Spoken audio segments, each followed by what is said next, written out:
Chapter 3 યા ભૂમિતિ ભાગ ત્રીજો છેલ્લો ભાગ આ ચેપ્ટરનો પ્રેક્ટિસ માટે વધારાની ખાલી જગ્યાઓ છે.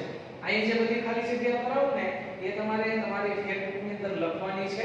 બરાબર છે. આ બધી પારની ખાલી જગ્યાઓ છે જે એક એક માર્ક્સની અંદર પૂછાય, વિકલ્પ તરીકે પૂછાય, ટૂંકા પ્રશ્ન તરીકે, ખાલી જગ્યા તરીકે પૂછી શકાય. પહેલી ખાલી જગ્યા જોઈએ. જો x 2 અને 7 અને 2x 1 અને 7 એક જ બિંદુ હોય તો x બરાબર કેટલા? એક જ એટલે બે બિંદુ સમાન છે. બરાબર. વિકલ્પ આપ્યો છે a બરાબર -2, b બરાબર 1/2, c બરાબર 3 અને d બરાબર 7. ચાલો બે બિંદુ એક જ હોય તો એનો અર્થ શું થયો? તો એનો અર્થ એવો થાય xm બંનેનો xm અને બંનેનો ym સમાન. તમે જોઈ શકો છો કે બંનેનો તો ym સમાન છે. તો xm એ સમાન અને આપણે જોઈ છે x. તો x ક્યાં યામ ઉપર છે? તો કે xm ઉપર છે. તો આપણે xm બંનેના xm ને સરખાવીએ. અહીં બંનેના xm ને સરખાવતા સરખાવજી બંનેનો xm શું થાય? x 2 બરાબર 2x 1 શું થશે?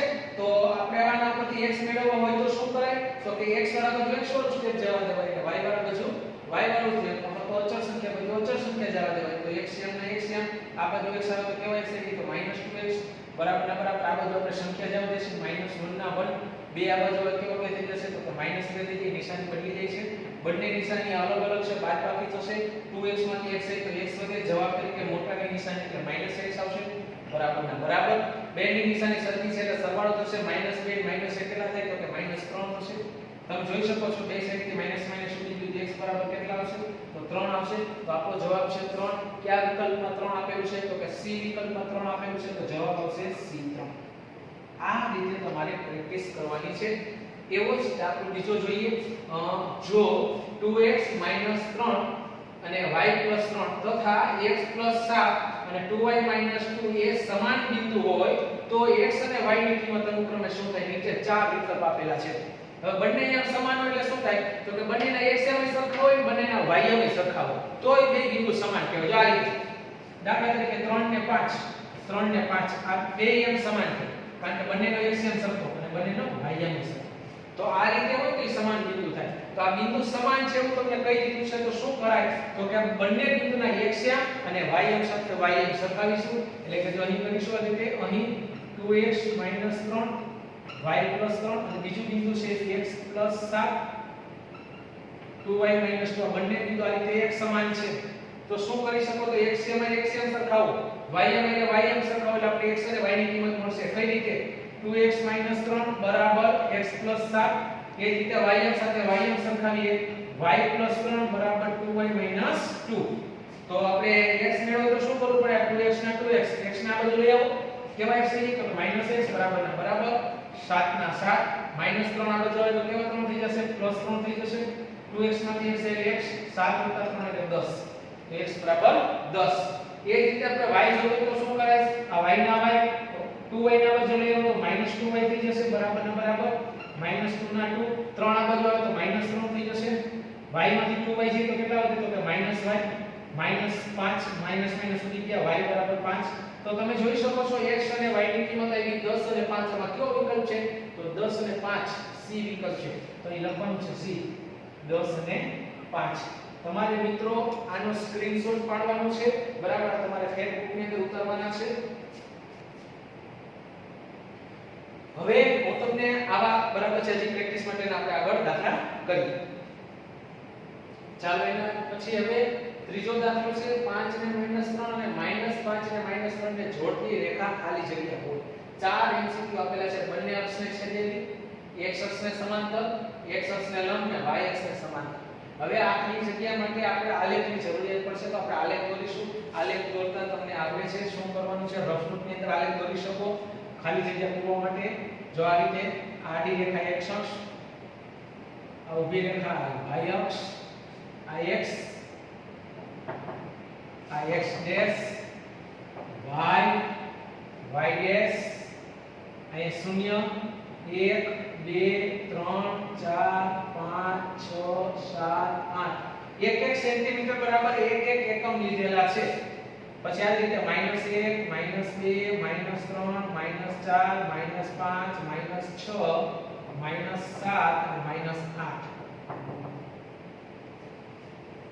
એ જ રીતે 1 2 3 4 5 6 7 8 આ બાજુ -1 -2 -3 -4 -5 -6 -7 અને -8 હવે આપણે આ ત્રણેય ખાલી જગ્યાનો જવાબ આલેખ ઉપરથી આપવાનો છે તો પહેલા 5 ને -3 ને -5 ને -3 ને જોડતી રેખા તો આ બે બિંદુને આપણે આલેખ ઉપર દર્શાવીએ તો 5 અને -3 ને કેમ દર્શાવે પેલો એક્સએમ માં 5 તો કાઢી ym માં -3 ક્યાં છે તો કે ym માં -3 અહીં છે તો અહીંથી તમારે આ રીતે લીટી દોરવાની છે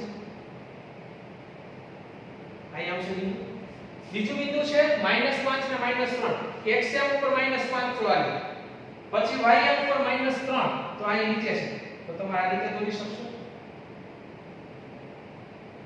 હવે બંને બિંદુને જોડતી રેખા તો એક બિંદુ આવી અને એક બિંદુ આવી બંને બિંદુને રેખા જોડો તો આ રીતે થાય સ્કેલેથી જોડો તો આ રીતે રેખા થશે હવે આ રેખા કેવી આવે છે તમારે એનો જવાબ આપવાનો છે પહેલો પ્રશ્ન છે બંને અક્ષને છેદે છે તો કે તમે જોઈ શકો આ x અક્ષ ને y અક્ષ બંને અક્ષને નથી છેદતા એ વિકલ્પ ના બીજો x અક્ષને સમાંતર તો તમે જોઈ શકો છો આ x અક્ષ x અક્ષને સમાંતર તો કે આ જે છે જો આ x અક્ષ આ એને સમાંતર આ હોય એને સમાંતર કહેવાય તો આપણો જવાબ શું આવશે x અક્ષને સમાંતર બીજા ચેક કરી x અક્ષને લંબ x અક્ષને લંબ કોને કહેવાય જો આડી રેખાને x અક્ષ કહેવાય આમ દોરેલી હોય તેને લંબ કહેવાય જે શક્ય નથી એટલે આ વિકલ્પ ના આવે પછી y અક્ષને સમાંતર આ y અક્ષ એને સમાંતર હોય તો આ રીતે ઊભી લીટી હોવી જોઈએ આ બાજુ અથવા તો આ બાજુ એ પણ નથી તો આપણો જવાબ આવશે શું તો કે x અક્ષને સમાંતર આ રીતે તમારે જવાબ આપવાનો છે હવે એના પછી આપણે જોઈએ બરાબર છે બીજો દાખલો છે જે આપણે જોવાનો છે ખાસ શું કહે છે a(3) ને -8 અને b(3) ને 5 ને જોડતી રેખા x અક્ષને કયા બિંદુમાં છેદે તો આપણે આ બે બિંદુના આલેખ ઉપર દર્શાવવા પડે આ રીતે રફ નોટની અંદર આલેખ દોરી a(3) -8 ક્યાં આવે તમે જોઈ શકો છો 3 આવ્યા એક્સિયમ ઉપર -8 ક્યાં આવે તો કે -8 નીચે આવે તો આ રીતે બિંદુ આવશે અહીં બરાબર છે આ રીતે આપણે ટક્કો કરવાનું છે પછી 3 ને 5 ક્યાં આવશે તો કે એક્સિયમ ઉપર 3 ને y ઉપર 5 અહીં આવશે હવે શું કહે છે બંનેને જોડતી રેખા x અક્ષને કયા બિંદુમાં છેદે આ બંનેને જ આ રીતે જોડવાનું તો x અક્ષને ક્યાં છેદે છે તો આ x અક્ષને ક્યાં છેદે છે x અક્ષને તો કે 3 હવે x અક્ષને છેદતું હોય તો એને યામ કેમ લખાય x અક્ષને છેદે તો ym 0 હોય તો ym 0 આવે અને x ઉપર કેટલા છે 3 તો આપણો જવાબ આવે 3 ને 0 તો આપણે વિકલ્પમાં 3 ને 0 ક્યાં દેખાય છે તમે જોઈ શકો છો 3 ને 0 ક્યાં છે તો જવાબ એ તો આપણો જવાબ શું આવશે a(3) 3 ને 0 એ છેદે છે 3 ચાલો એના પછી આપણે ત્રીજી ખાલી જગ્યા જોઈએ શું થશે બિંદુઓ 5 અને -3 અને 5 અને 8 વચ્ચેનું અંતર કેટલું થાય અંતર એટલે ડિસ્ટન્સ અને અંતર હંમેશા પ્લસમાં હોય અંતર ક્યારેય ઋણ ન હોય ખાસ ધ્યાન રાખવું જવાબ હંમેશા પ્લસમાં લખીશું બંને બિંદુના આલેખ ઉપર દર્શાવીએ 5 અને -3 ક્યાં આવશે તમે જોઈ શકો છો 5 xm ઉપર 5 ym ઉપર -3 જે નીચે છે તો અહીં આવશે આ રીતે તમે દોરી શકો અહીં બિંદુ આવશે પછી 5 અને 8 બરાબર છે તો 5 આર્યન 8 ક્યાં છે તો કે ઉપર છે આ રીતે તમે દોરી શકો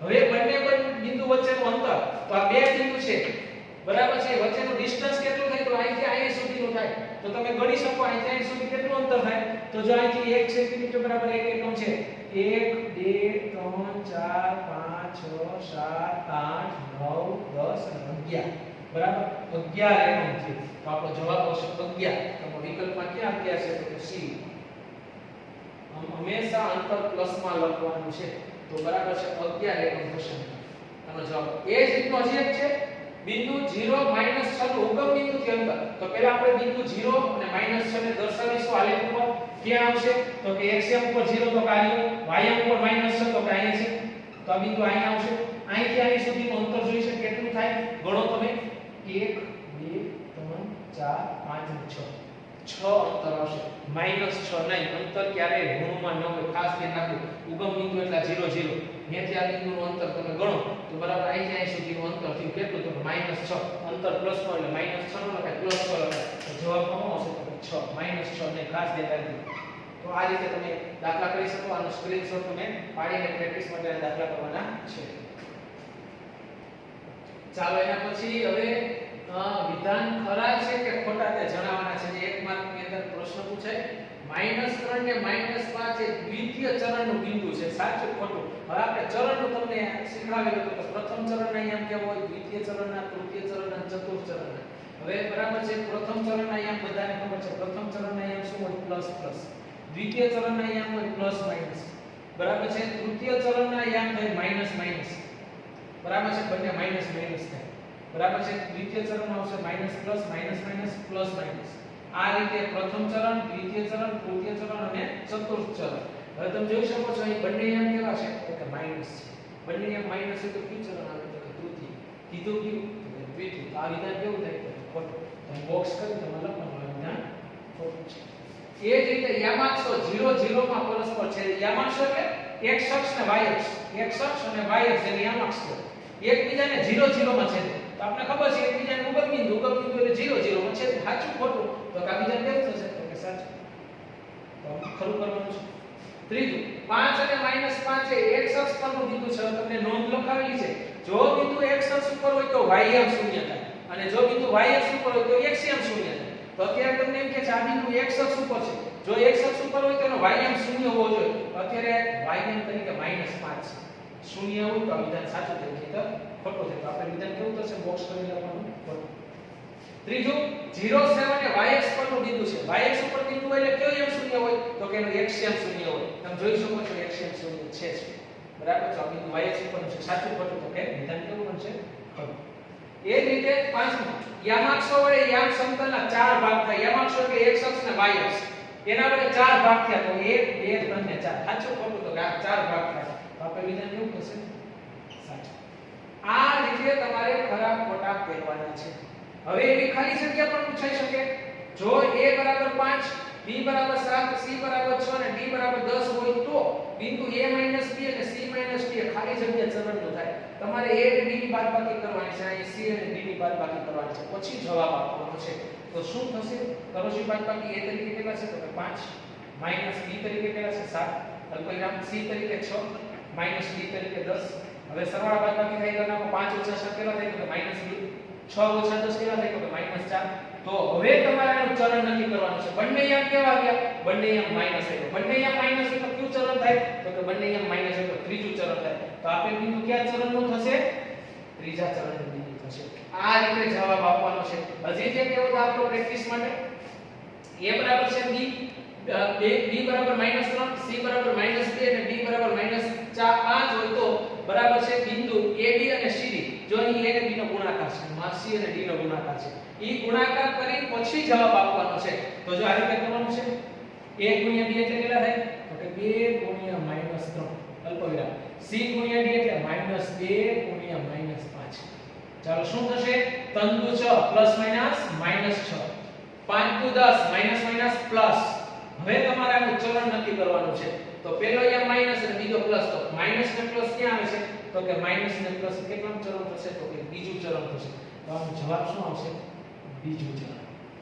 એ જ રીતે છેલ્લો દાખલો, x of 3 5 અને y of -4 ને 5 ને જોડતી રેખા ખાલી જગ્યા અક્ષને સમાંતર હોય. તો આ બે બિંદુને તમારે આલેખ ઉપર દર્શાવી અને રેખા જોડવાની છે. તો એના માટે હું આલેખ દઉં છું. બરાબર નું ધ્યાન. આ x dash y dash એ 0 વધુ 5 છે એટલે 5 લખી લખીશું. 1 2 3 4 5. 1 2 3 4 5. -1 -2 -3 -4. -1 -2 -3 -4. ચાલો હવે આપણે આ બિંદુને આલેખ ઉપર દર્શાવીએ. બરાબર. તો પહેલું છે 3 ને 5. તો x યામ ઉપર 3 ને y યામ ઉપર 5. x યામ ઉપર x વાળી લીટીમાં અને y યામ એટલે y વાળી લીટીમાં. તો ક્યાં આવશે બિંદુ? તો કે બિંદુ અહીં આવશે. આ રીતે. ચાલો બીજું બિંદુ y of -4 ને 5. અહીં લખો તો x છે. -4 ક્યાં આવશે? x અક્ષ ઉપર. તો કાર્ય y યામ ઉપર કેટલા છે? તો 5. તો y યામ ઉપર 5 એટલે પ્લસ એટલે ઉપર આવશે, અહીં આવશે. આ રીતે તમે કરી શકો. અને y કેવા? હવે એને જોડતી રેખા, બંનેને જોડો તો આવી રેખા થાય. તો એ ખાલી જગ્યા અક્ષને સમાંતર. સમાંતર એટલે આ રીતે અથવા તો આ સમાંતર. તો કોને સમાંતર છે? તમે જોઈ શકો છો x અક્ષને સમાંતર થશે. તો જવાબ શું આવશે? x અક્ષને સમાંતર થશે. આ રીતે આલેખ દોરી અને આવી ખાલી જગ્યાની પ્રેક્ટિસ કરી શકો છો. આને તમે સ્ક્રીનશોટ પાડી તમારી નોટમાં લખવાનું છે. ચાલો હવે એના પછી ખાલી જગ્યા પૂરવાની છે. જે બધી 12 ની ખાલી જગ્યા છે. પહેલી ખાલી જગ્યા જે બિંદુના બંને યામ ઋણ હોય, બંને યામ એટલે x ની ગાય, બંને યામ ઋણ હોય તો તે બિંદુ ખાલી જગ્યા ચરણમાં હોય. તો આપણને બરાબર યાદ છે બંને યામ ઋણ હોય તો કેટલામું ચરણ થશે? તો કે ત્રીજું ચરણ થશે. તેનો જવાબ આવશે ત્રીજું ચરણ. એ જ રીતે 2.8 અને 4.9 એ ખાલી જગ્યા ચરણનું બિંદુ છે. હવે આ સંખ્યા નથી જોવાની, આપણે નિશાની જોવાની. આની નિશાની પ્લસ ના i પ્લસ, બંને યામ પ્લસ તો એ કયું ચરણ થાય? બંને યામ પ્લસ હોય તો એ પ્રથમ ચરણ થશે. જે આગળ આપણે ચરણ શીખી ગયા છે બરાબર, એના પરથી જવાબ આપવાના છે. ત્રીજું, x અક્ષ અને y અક્ષ ના છેદ બિંદુને ખાલી જગ્યા કહેવાય. આ x અક્ષ એટલે આડી રેખા, y અક્ષ એટલે ઊભી રેખા. એકબીજાને જે છેદ એને શું કહે છે? આપણે ઉગમ બિંદુ કહે છે. તો જવાબ આવશે શું? ઉગમ બિંદુ. ચાલો એના પછી ચોથો, ઉગમ બિંદુના યામ ખાલી જગ્યા છે. ઉગમ બિંદુના બંને યામ એટલે કે x યામ અને y યામ બંને શૂન્ય હોય. મોસ્ટ ટાઈમની ખાલી જગ્યા ઉગમ બિંદુના યામ શું થાય? તો કે 0 0. એ જ રીતે પાંચમો, ખૂણો x o y ના અંદરના ભાગને ખાલી જગ્યા ચરણ કહે છે. તો એના માટે આપણે આલેખ દોરવો પડશે. જો આ રીતે તમે આલેખ દોરો છો એના ઉપરથી આપણે જવાબ આપીશું. અહીં x હોય છે, અહીં x ડેશ, y ડેશ અને o. આ રીતનો આલેખ હોય છે. હવે એમાંથી પ્રશ્ન પૂછો x dash o y dash, તો શું થશે? આ x dash o y dash એટલે આ વિસ્તાર થઈ ગયો. આ વિસ્તાર આ કયું ચરણ દર્શાવે છે? તો ચરણ અહીંથી નક્કી થાય. પહેલું ચરણ, બીજું ચરણ અને તૃતીય અને ચતુર્થ. તો કયું ચરણ આવશે? તો કે તૃતીય ચરણ. આ રીતે જવાબ આપવાનો છે. યામ સમતલના યામાક્ષો વચ્ચેના ખૂણાનું માપ કેટલું? યામાક્ષો એટલે x અક્ષ અને y અક્ષ. આ બંને વચ્ચેના ખૂણાના માપ કેટલા થાય? તમે જોઈ શકો છો. આ બધા ખૂણાના માપ કેટલા અંશના છે? તો એકબીજાના કાટખૂણે છે એટલે 90 અંશ થાય. તો જવાબ શું આવશે? 90 અંશ. એના પછી છેલ્લી ખાલી જગ્યા કિરણ OY ડેશ. તો તમે જોઈ શકો છો OY ડેશ એટલે આ. અને OX થી સીમિત પ્રદેશને ખાલી જગ્યા ચરણ કહેવાય. OX એટલે આ. તો આ સીમિત પ્રદેશ OX ને OY ડેશ થી સીમિત પ્રદેશ જોવા છે. તો આ કેટલામું ચરણ થશે? પહેલું, બીજું, ત્રીજું ને ચોથું ચરણ થશે. તો જવાબમાં શું આવશે? ચોથું ચરણ. તો મિત્રો તમારે આ રીતે આલેખ પોથીની અંદર જેટલા આલેખ છે દોરવાના છે. એ ઉપરાંત ટેક્સ્ટબુકના જે ચેપ્ટર છે એના દાખલા તમારે તમારી ફેરબુકમાં કરવાના છે. અહીંયા ચેપ્ટર પૂરું થાય છે. આનો સ્ક્રીનશોટ તમે પાડી શકો છો.